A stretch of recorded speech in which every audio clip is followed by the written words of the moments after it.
Welcome back to Riley Every Day as we continue our countdown through the top 5 storylines in the Big Ten for the upcoming season. And checking in at number 4 is Illinois' Balkan boys. How will Brad Underwood's latest collection of Southeastern Europeans fare in the league this year? Let's find out.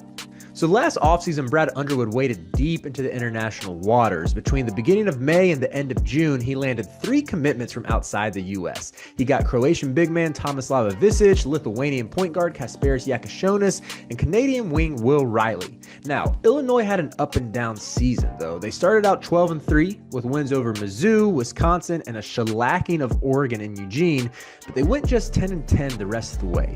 Nevertheless, it culminated with a 6th seed in the NCAA tournament where they won a game, so not all was lost. But perhaps the bigger storyline of Underwood's import experiment was both Yakashonis and Riley turning themselves into first-round draft picks. Meanwhile, Visich made the All-Big Ten third team. Thus, the head coach's vision became clearer.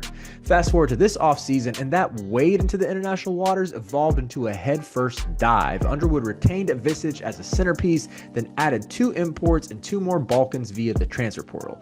I like this roster a good bit, so let's look at some of the strengths and potential weaknesses. Serbian point guard Mihailo Petravvic headlines the group. He spent this past season with Megabet and the Adriatic Basketball Association, which is one of the 10 best leagues in the world. The ABA has produced pros like Ivica Zubac, Goja Bitadze, and of course Nikola Jokic.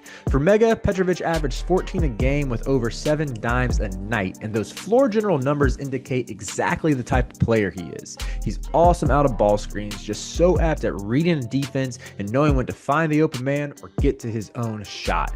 Moreover, he's exceptionally quick in the open court. Here's an interesting stat for you. Illinois averaged just 7.2 fast break points per game last season, which was in the 21st percentile. You can expect that number to skyrocket up with Petravvic running the show.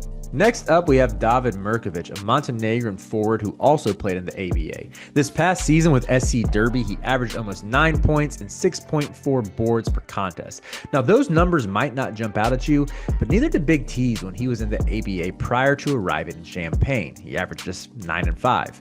But one of the sells on Murkovich is his strong frame. He's only 18, but he's listed at 6'9", 255 pounds. He shouldn't have any difficulty handling the physicality of the Big Ten or making an impact on the glass. Additionally, he's a gifted passer who can command a double team, so expect Underwood to utilize that strength. The swing skill for Murkovich, however, will be his 3-point jumper. He hit just 28% of his long-range attempts with Derby this past year, but the shot looks good, and he certainly doesn't lack the confidence to let it fly.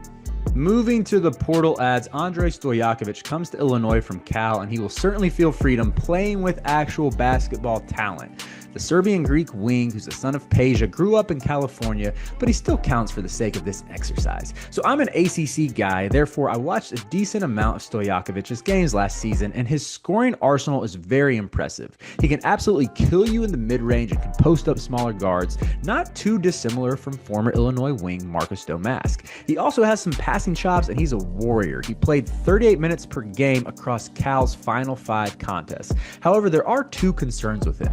He disappeared against some good teams down the stretch of the season. Now, early in the year, he played well against good comp. He had 30 against Clemson, for instance.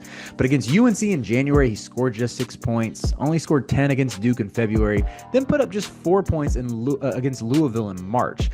Plus, the other concern, he made just 14 threes in ACC play. Now, that doesn't have to be the focus of his game. He can beat you in a variety of other ways, but you want to see that number go up at least a little bit come this season. And finally, Big Z, Zvonimir Visich, Big T's twin. At this point in his career, look, the mystique is worn off. There are just too many holes in his game. He's not physical enough. He's not a good defender, but he can at least come off the bench, knock down some threes, catch some lobs. I just don't project him as a needle mover.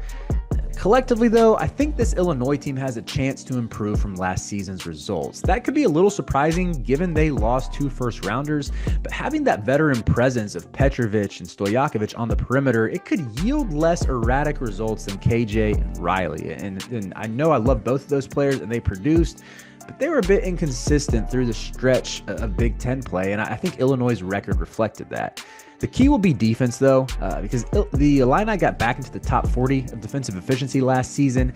Maybe they can be a little bit better on that end. Big T improved as the year went along. But Petravvic, Stoyakovich, and Murkovich, that could be where they struggle the most. So we'll see what Underwood cooks up. But that's storyline number 4 in the Big Ten.